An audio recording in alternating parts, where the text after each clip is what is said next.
As soon as we do, we'll hit. Oh, it's already recording. Yep. Okay. Hey, everybody. Good evening. Hello. Hi all, welcome. We'll be getting started in just about a minute or so.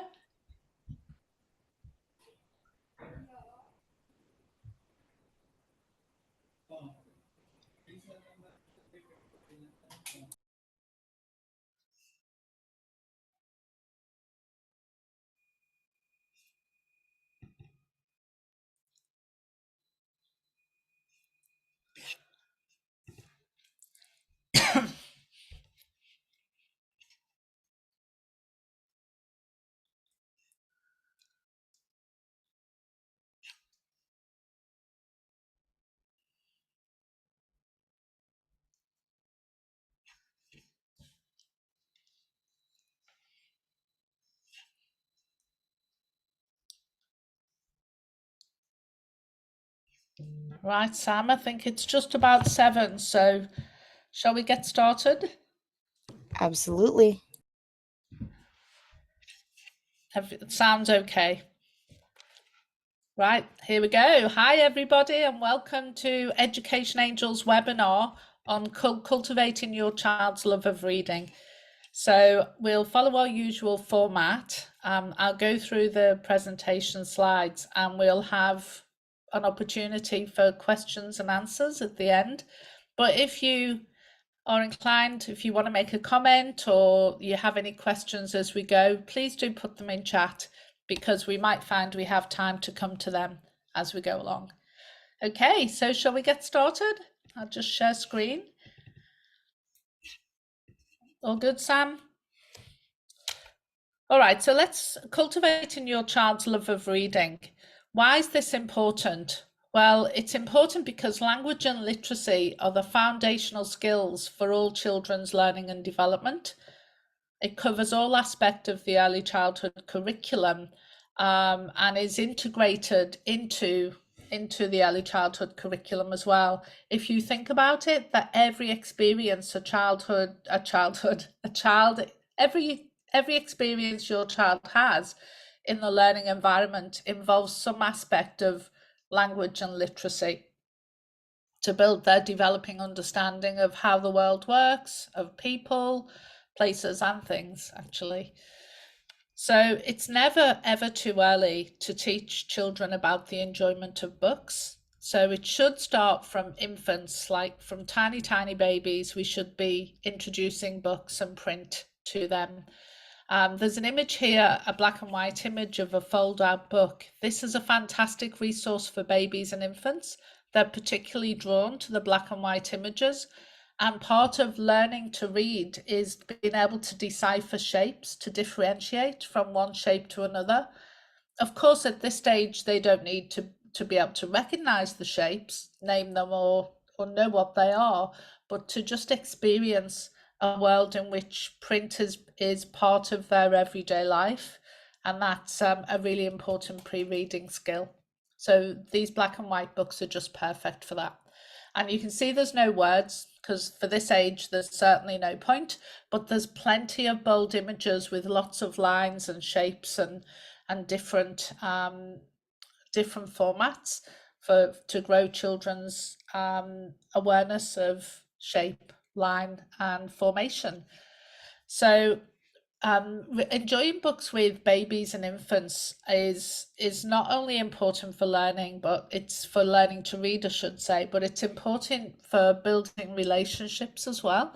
So if we can really, have cuddle time with our children and cozy on in and, have one-on-one time and read a book, then they're getting the benefit of that feeling of safety and security whilst they're learning about symbols and images, but also we're building for them that positive association with having the whole book experience with a very positive, safe experience for them. So it builds that sense of safety and security and positive feeling about engaging with books.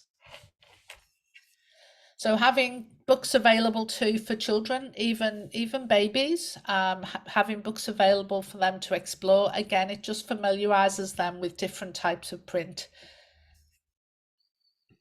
And they delight in pointing to images that they're familiar with. You know, there's lots of intentional teaching you can do around that as well. We'll talk a little bit more about that as we go on.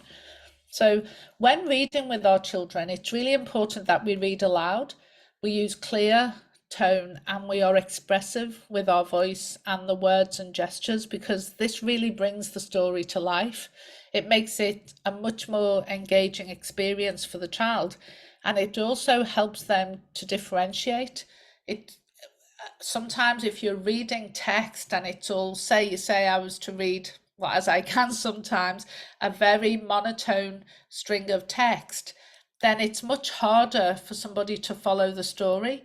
Whereas if we bring some expression and intonation into the whole reading experience, then it makes it easier for the child to follow the story and work out when that person stops talking, now this person's talking, for example. So it's a really great way to aid cognition and help children to have those pre-reading skills and enjoy of print, which is the most important thing. Asking children to point to images that they recognize, like show me the red car, or can you find a spider on this page? Little games like that can really delight children and make the engaging with books a very positive experience as well. It just gives them many opportunities to experience success as a reader, which is always a positive thing. It's important when we're reading to children that we teach them, we turn the pages from left to right. There are many things that we do as adults or as more mature learners that we take for granted, and it's a skill that we don't even think about. But being able to turn the page from left to right is something that does have to be taught, and the more children can experience that, the better. And you'll find that younger children will love to turn the pages for you as you're reading the story. So don't lose that opportunity either. Also pointing to the words as you follow them with your finger. Now, you're not expecting the child to read at this stage, but you are indicating that this string of characters or this sentence has meaning, and that you're decoding the meaning of that string of sentences. So it's purely for that reason, not because you expect them to be able to read it. It's just an important pre-reading skill. Remember, children are not expected to go to school being able to read, but to set them up for success, they should enjoy books, they should know how to turn pages, and they should understand that words and symbols have meaning, and maybe be able to recognize their name and the beginning letter of some words. So by allowing children to pick out words that they recognize, you're really supporting the development of that skill. So it could be that, simple 3-letter words like cat, dog, car. If you have that simple, bold word under a picture, then it helps children to feel competent as readers if they can point to the car and say the word car. And if you can sound it out phonetically as it sounds, then that really supports them as well in learning to read. And an important part of reading is being able to predict what comes next. So when we're reading a story, very often we're reading text, we're making predictions, or we're thinking ahead, or we understand enough to know that what we read next makes sense to the whole story.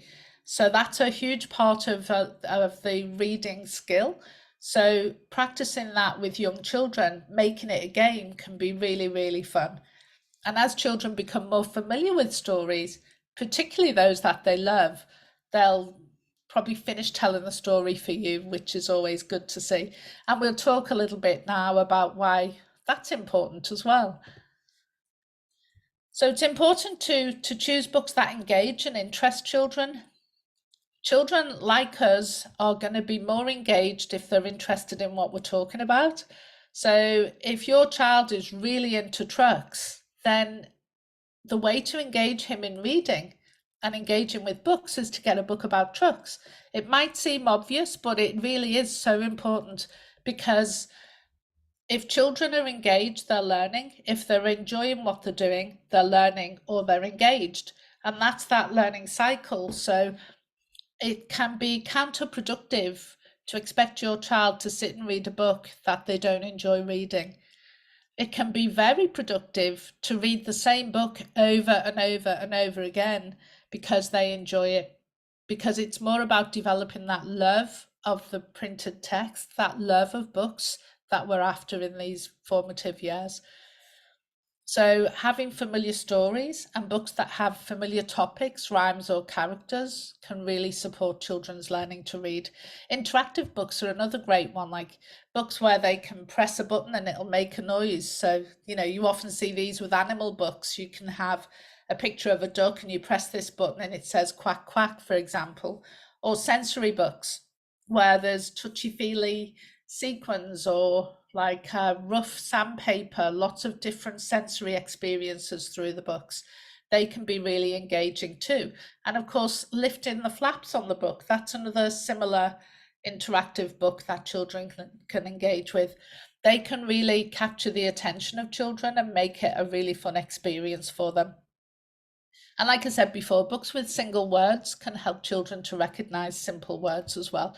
And rhyming books and nursery rhyme books, they are really good because children will often know a nursery rhyme and be able to sing it independently without reading the words. So being able to have the book with the images and the words that support that song as well can develop your child's confidence. And in doing so, they see themselves as readers.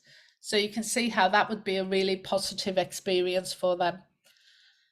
And if you have a child who is very active, as most children are, and particularly some children more than others, then to have interactive books where you're reading the story or singing a song with them and the book, and have them do the movements or the actions, like with simple sign language or things like Simon Says or head, shoulders, knees and toes, all those familiar songs, rhymes and stories, having them in a book format can really support children to be engaged. Oh, we've lost a picture. Including reading into daily routines. Bedtime stories is a great thing to do because it's a great way for your child to wind down and enjoy some special one-on-one time. And it's also a great time for them to learn to enjoy books. Having that positive, nurturing experience is really important. And using story time as a transition time as well. So if you're a home-based educator or you work in childcare centres, it can be a very, very busy time in the morning with lots of activities. You might have gone to playgroup, you might have been at forest school, and children are bouncing off the walls full of energy, really excited. And you maybe want to transition to a quieter time like lunchtime or morning tea. Then a great way to help to calm the children and bring them down to a more settled state is to read a story.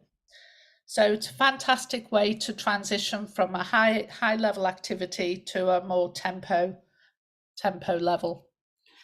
So again, choosing books that engage and interest. So most children are either interested in cars and trucks, animals, dinosaurs, unicorns, all these very popular hot topics, like the most popular cartoon at the time, things that really delight them and they love to see or hear about. Get books on that. You don't have to go and buy them. You can go to the library, or you can even use IT with printed text. So you can have storybooks that are on your iPad that you can share with them as well. So familiar stories and books that have familiar topics and characters can be very engaging, and children feel safe as well. Books with single words, like I said before, and rhyming books too. So this is an example of a touchy-feely book. That's not my truck, and they talk about the sensors. So it's also a great opportunity when we're reading to children and sharing books we can be talking about things that are really important skills for them, like growing emotional literacy, for example. So having stories about children feeling scared when they start school, for example, is a good one. Or a child feeling sad because somebody in their family is sick. And these are all really engaging stories that are in a story, they're in a book, they're kind of outside of the child's direct experience, but we can teach about how they can cope with, with loss or with dealing with fear or anxiety. Books are a fantastic way to do that. And this is why developing the love of reading is so, so important, because there's so much that we can teach through written text, reading, and the enjoyment of books. And I've managed to go backwards again. Now, there's always this big joke, isn't there, with children, that they want to read the same book all the time. And every night they choose the same storybook, and we might be sick of reading it and think, well, why don't they choose something else? But I would encourage you to embrace the repetition, because it's so, so important in children becoming readers, because being able to experience the same story over and over again, where it's predictable, where the child's familiar with the story, it enhances their memory retention and also develops their critical thinking skills, because they become so familiar with it that they start to engage with the story at a much deeper level. So reading the same books again and again supports letter recognition, because if you think about it, they're so familiar with the story, they're now starting to look more at the words and more at the pictures, and they're enjoying it, they're engaged, so it builds their confidence. Regular exposure to the same story also helps children to become more fluent in their own language, because they're hearing you articulate, they're hearing the repeated phrases, they're maybe hearing again and again new language, that, the introduction of new words. And as I say, they become more analytical and engaged from an analytical point of view in the whole experience, the whole story. It creates a sense of safety and security as well, and which can aid comprehension, because again, that when children are engaged and they're relaxed, they're in the perfect learning state. So it helps them to develop strong literacy skills and does foster that love of learning. And choose books that they enjoy. So it might be that you're not interested in princess stories, using this as an example, and you're thinking, oh my gosh, this is so boring. But they love it, and that's the important thing. It's not about teaching them to read, it's not about having different stories. It's about them enjoying the reading experience, about them being enthusiastic about reading. And the best way to generate that enthusiasm and engagement is by books they enjoy, things that they choose for themselves. And there are some great books out there, and there's so many good books for preschool children that it's hard for us to create a library. But here's some examples of books that have repetition that children really, really love. So Dear Zoo is a good one by Rod Campbell. Great images. It's also a lift the flap book, and it's about going to the zoo and all the different animals they encounter. The Very Hungry Caterpillar by Eric Carle. I'm sure most people know that one, but again, it has the repetition, so it's really good. Five Little Monkeys. So that's a nursery rhyme, five little monkeys jumping on a bed. So that can be something you can engage with. You can bring in the hand movements, or even get them jumping up and down, and just making it a really, really fun experience. Similarly with Head, Shoulders, Knees and Toes, and a whole host of other books that I'm sure you could name as well. So I'm Going on a Bear Hunt, another one with repetition, but lots of great messages. So there's lots of ways we can develop children's literacy and love of reading as well. And there are so many naturally occurring opportunities in everyday life where we can engage in the written word or in print and symbols. And road signs are one of them. Actually naming them, to asking children to identify what different road signs say just by sight. Learning the alphabet song is another one. Having printed alphabet freezers, as some people do, an alphabet line or a number line. This teaches our children that words and symbols have meaning. Directional arrows, playing games. It can be small word play, as this example in the middle is, as well as, like I say, everyday naturally occurring experiences, shop signs, hate to say it, branding that can sometimes provide opportunities too. So retelling familiar stories with puppets and other props and allowing children to do the same, it helps that, again, builds their confidence. It develops their oral literacy, which is an important part of their being able to read. So enhancing storytelling by using puppets, finger puppets, stuffed animals, even lolly sticks with a painted face on. Very, very simple props can really make it a very engaging and interactive experience for children. And then, of course, leaving them props available to children, they're going to pick them up and they're going to practice the storytelling themselves, which is an art in itself. So great learning in that too. And think about the environment too. So again, using telling stories as an opportunity to calm children and to create a more calm environment as we transition from one activity to another, for example, as I said before, but also thinking about how your environment supports children as readers. So having books in a busy toy box is not necessarily the most conducive way to encourage children to engage with printed material.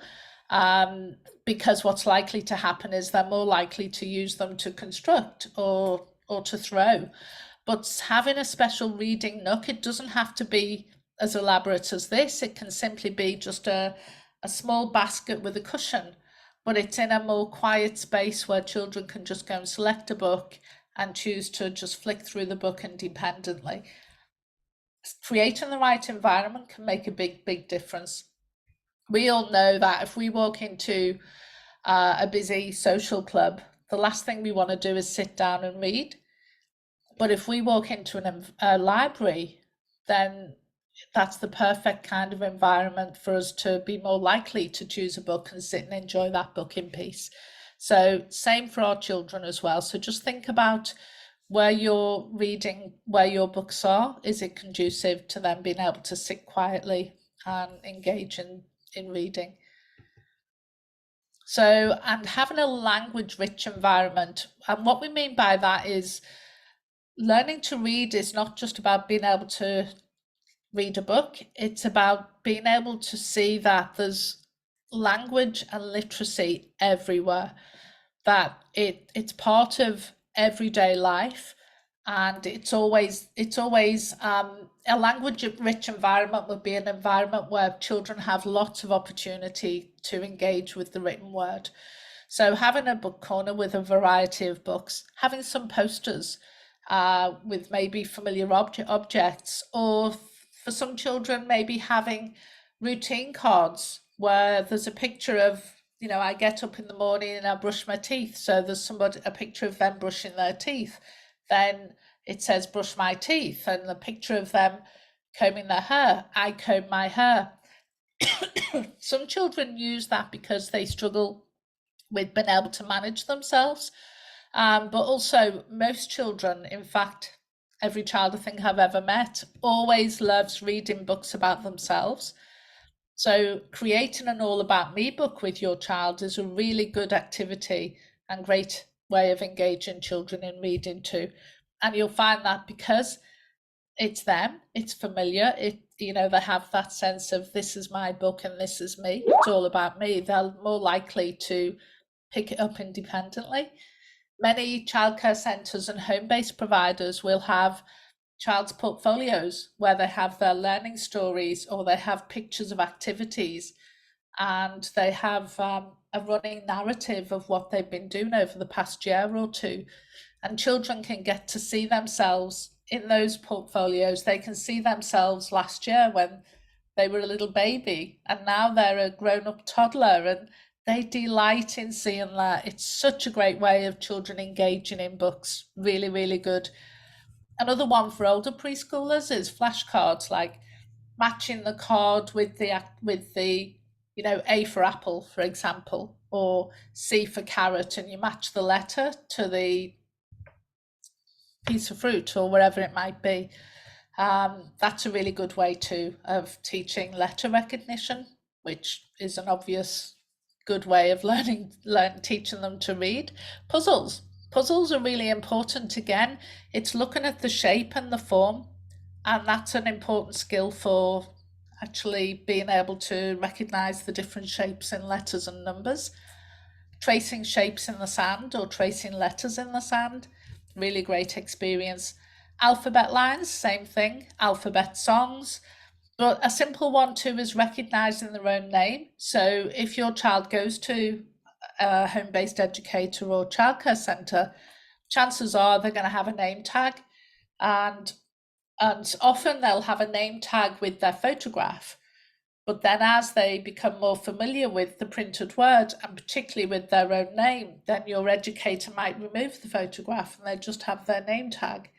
And that's the main thing that teachers, most schools want when children go to school, is then being able to recognize their name, maybe know some or most of the alphabet, and being able to hold a pencil correctly. If we can have all our children being able to do that before they start school, then we've succeeded. So we don't need to teach them to read, we need to help them become readers. And there's a huge difference between those two things. Also, not forgetting that New Zealand's second language is sign language. Well, third language, I should say, is sign language. So it is an official language, and it's really important that we teach our children some basic sign. But also, again, it links that to that words and symbols have meaning. Well, really, it's words, symbols, and gestures. So even teaching really simple sign like stop, aids communication, sometimes children don't have the confidence or the speed of the ability to think as quickly. Remember, it takes young children a bit longer to process.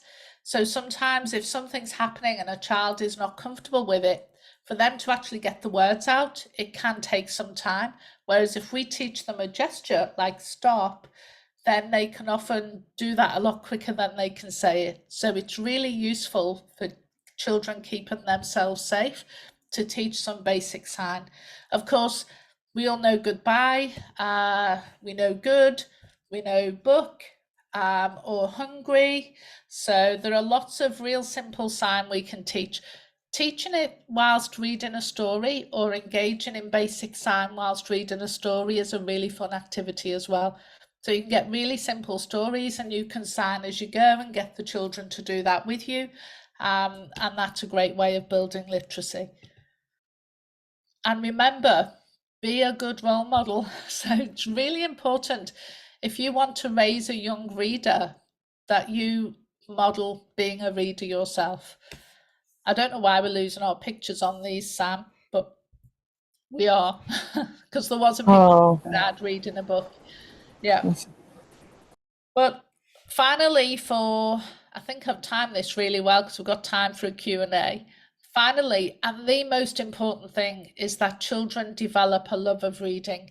If they enjoy books, then they're intrinsically motivated to read. That intrinsic motivation is the key to them becoming readers. And it's through the enjoyment of books and that intrinsic motivation that they do become readers. So don't worry if they can't read before they start school. If they're intrinsically motivated to read, they'll pick it up really, really quickly. And more importantly, they'll become lifelong readers. So And that's what we want for our children, I'm sure. So let's come to questions. I'll stop sharing. Do we have any questions?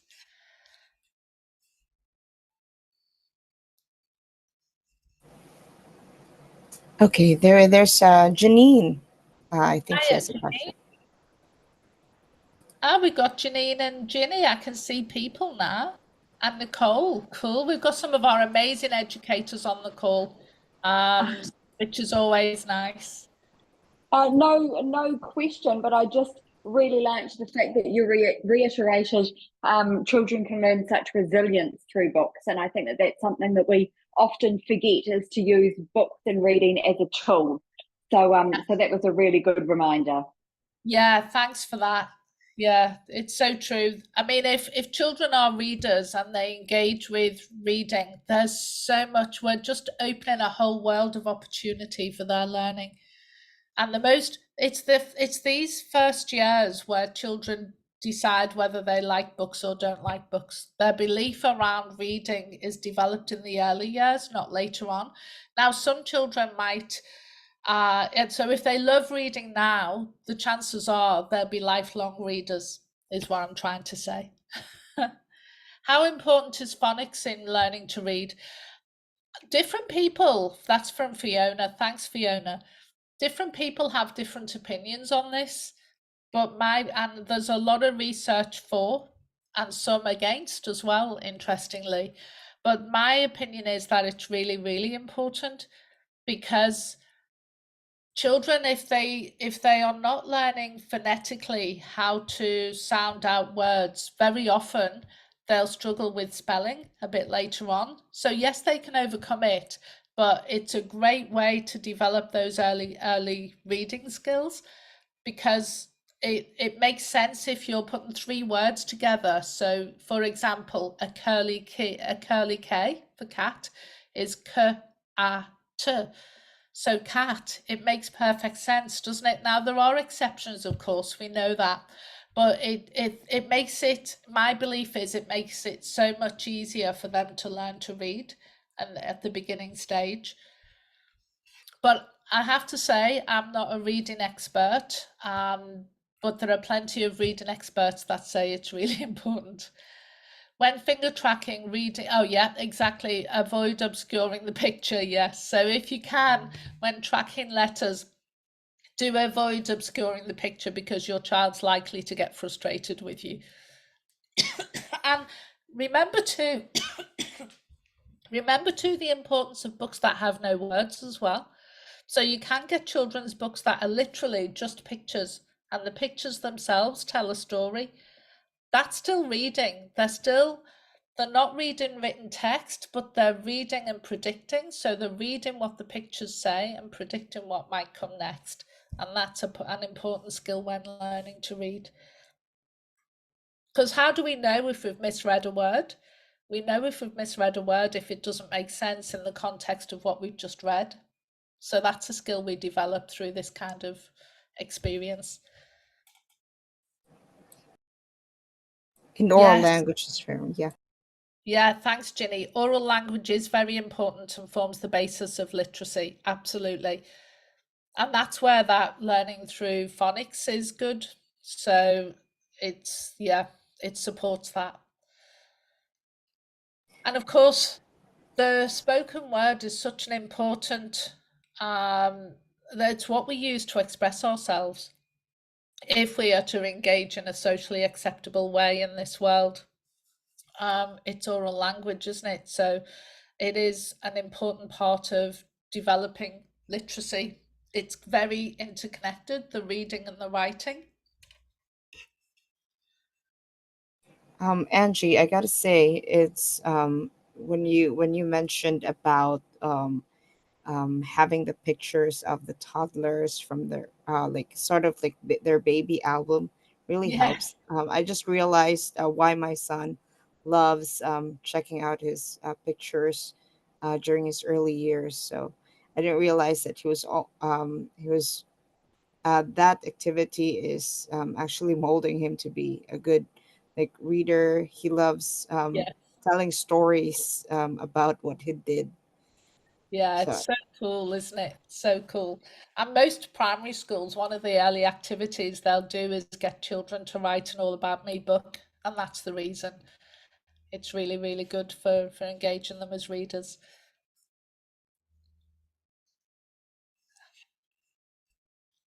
Yeah, yeah. I love that. From Nicole. It's a good reminder of the benefits of repetition. Like Nicole is a qualified and registered teacher, so she knows this already. But like she says, it's always a good reminder because she'll be reading the Gruffalo tonight. For how many nights on a run is that, Nicole? I love it. I think about 4 weeks. Oh, I remember the pain. And try and miss a story, and they'll soon tell you that you've missed a page. Sorry, try and miss a page. You just don't get away with it, do you? I love it. Oh, wow. I still know Are You My Mother off by heart. This is Ginny. And my two kids who loved it when they were little are now 25 and 21. Yeah, so you see, that's the thing, isn't it? And do they still love it, did you say, Ginny? I bet they could recite it to any other child or person as well. Because it brings that positive association too, doesn't it? Yeah, maybe ask them and probably bring back happy memories, that positive association with feeling safe and nurtured and enjoying books. Yeah, cool. I love it.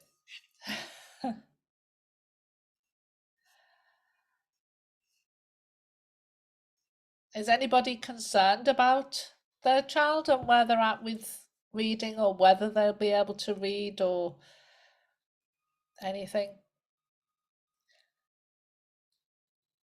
Really important to remember too that all children learn at a different pace. Statistically, girls tend to read quicker. They tend to read before boys. And the majority, that's not that girls are a better reader. It's just they tend to read a bit earlier than boys. Um, and it's very easy to be worrying unnecessarily about your child because, people are often all too keen to tell you how their child can read already and they're only 3. Well, there's a lot of research that says reading early doesn't mean that children are smarter. It doesn't mean they're any more intelligent. It doesn't mean they're any better at readers. If we allow children to just enjoy books and learn at their own pace, then they're exactly where they need to be. Try not to compare them to other children, because whilst one child is really taking big strides in their reading ability, then another child might be taking big strides in their spatial awareness or their critical thinking skills or other skills and developmental stages. Should a child be able to read and write their name by 5? Plunkett told you, Caitlin. No. Is it desirable? Yes. That they could recognize their name and maybe write their name. It's desirable, but not necessary. If your child is happy, can hold a pencil really properly, can form shapes, circles and lines and zigzags with the pencil, then great. That's a really important skill for writing. But no, they don't have to be able to write their name. If they enjoy books and they like to engage in literacy, then the chances are they'll pick that up really, really quickly when they get to school. And as Ginny quite rightly says here in the text, her 8-year-old is slightly dyslexic, and learning about this style is very interesting. I recommend a book you can buy in the Scholastic Book Club. What book's that, Ginny?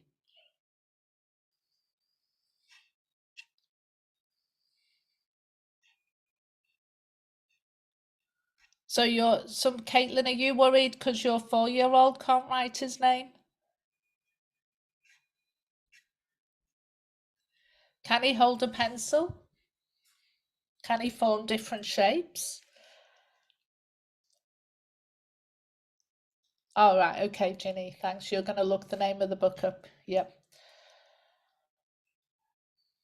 Yeah, and the what we've got to be really careful of, I think, is forcing children. Oh yes, so there you are, Caitlin. He started to write a few letters and he's 4. Fantastic. Fantastic. Great thing to do is just have pens and paper out, books out all the time. Give him lots of time to practice, but also talk about different shapes. Get him to follow shapes, create shapes in the sand and things like that, because you're wiring his brain to be able to recognize the shape but also form it. So if you can form it with his gross motor skills, then over time he'll be able to form the same shape with his fine motor skills. But if he's starting to write a few letters, it sounds like he's doing okay. If you are concerned Danny is at daycare or with an educator, maybe ask them how he's doing, what they think as well. Not saying you don't know, of course, every mum knows best. I'll absolutely say that every time. Parents should always follow their intuition. You always know best. But if you are worried, there's nothing wrong with seeking advice from other people as well. Just go to people that might know something about it. Don't go to sometimes your peers who'll tell you their child's already writing stories. I didn't think he had any issues, but the before check worried you. Yeah. Many children go to school only being able to form some basic alphabetical shapes and do really well at school. But lots and lots of practice is a good way. Whiteboards from Kmart, great idea, Katie. They're really cheap and they just love to be able to wipe it off and start again, don't they? So I would definitely, Caitlin, just give him lots of opportunity to practice. It does sound like he's doing okay. But never just take my word for it or one other person. If you are worried, do seek advice. But it does sound like he's doing all right to me. And Plunket nurses are amazing, but they're not all teachers. So just be aware of that. Everybody will have an opinion. So if you think he's doing well and he's progressing and he's enjoying it, then he's on the right track. Cool. Well, really great to have some questions. Thanks, everybody. And great to see some of our amazing team here as well. Really lovely to see you. And I shall let you all go and enjoy your evening. Thanks all. Bye. Thank you, Sam. Thank you. Thank you, everyone. You're welcome, folks. See you next time. Bye.